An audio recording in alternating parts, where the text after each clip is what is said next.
Hey everyone, I'm Joe and today I'm going to be doing a book review of the Fallen Empire series by Lindsay Buroker.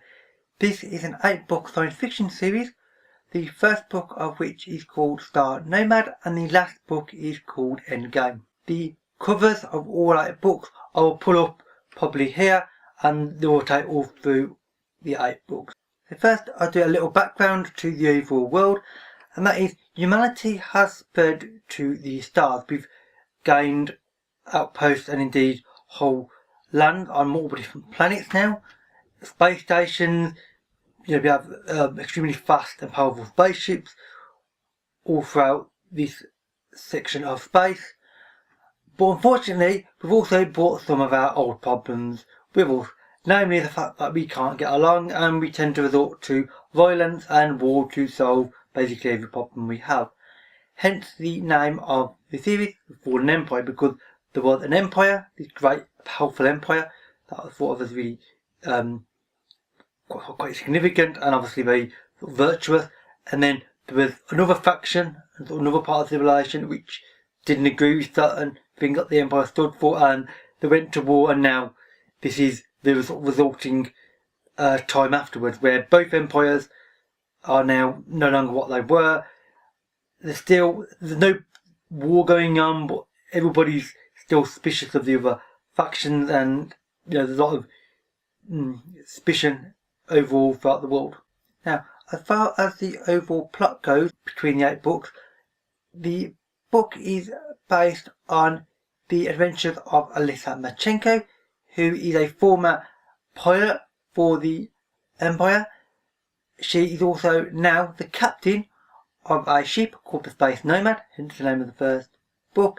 This is a large freighter. It's nowhere near the sort of ships she used to pilot during the war. It used to be obviously really fast fighter ships. This is a great big, slow, bulky thing, but it's still a ship, so she's still happy to fly it.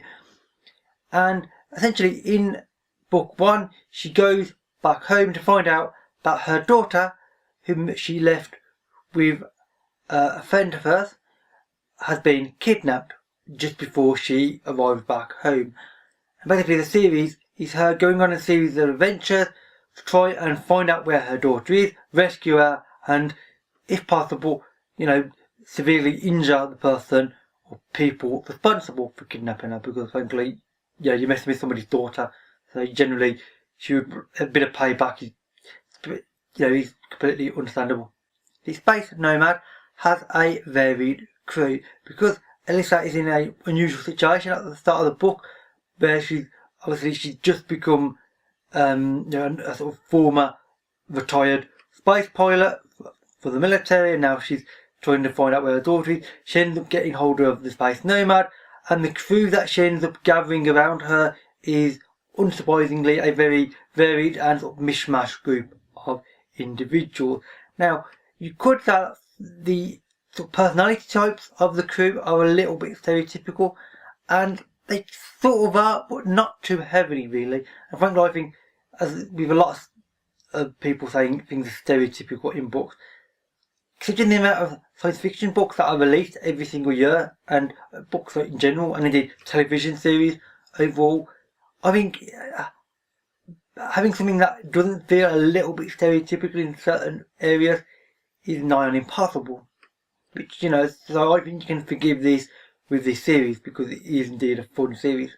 Another thing that could be considered a tiny bit stereotypical in some ways is the world itself, because the planets and the outposts and just the general world building in individual elements, yes, I suppose you could say it is stereotypical, but you obviously don't read about the world in individual elements, even if these scenes are taking place in just one area at a time. You don't read it like that. It's a continuous journey.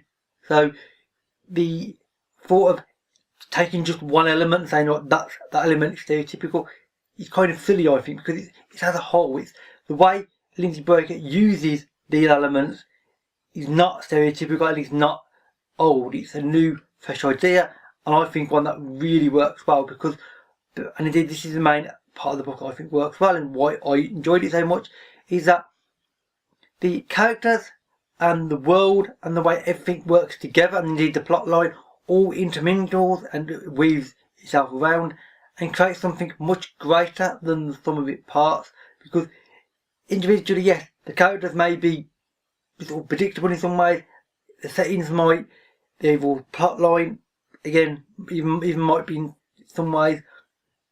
But what Lindsay Buroker does with all this, though, all these different elements, is fantastic. I'm really impressed by all 8 books, because the pacing, and this is very important, is absolutely brilliant in this series.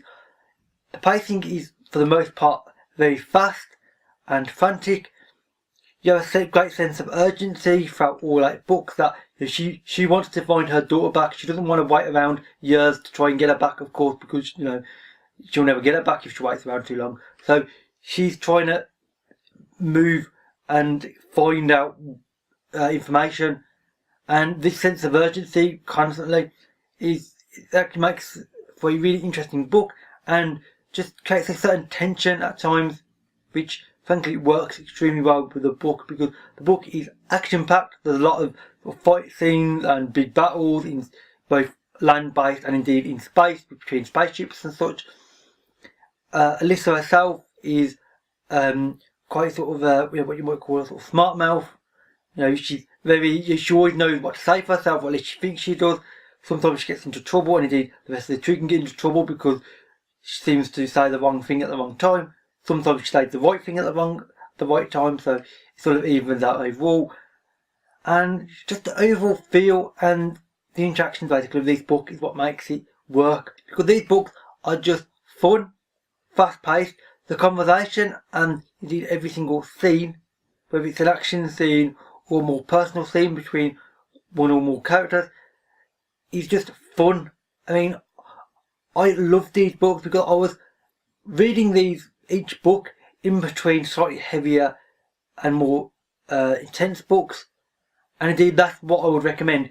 These are great for that reason. You can read them in between other things, and it's a bit more light-hearted and easy going, and it just helps to break up any kind of either another heavier series or just more intense individual books with more complex themes, which when I read them I was reading a lot of books like that, so this helped immensely to break it up, and it made me also want to read these individual books more, because the books do follow on really nicely from one another. There's no big gaps between the books.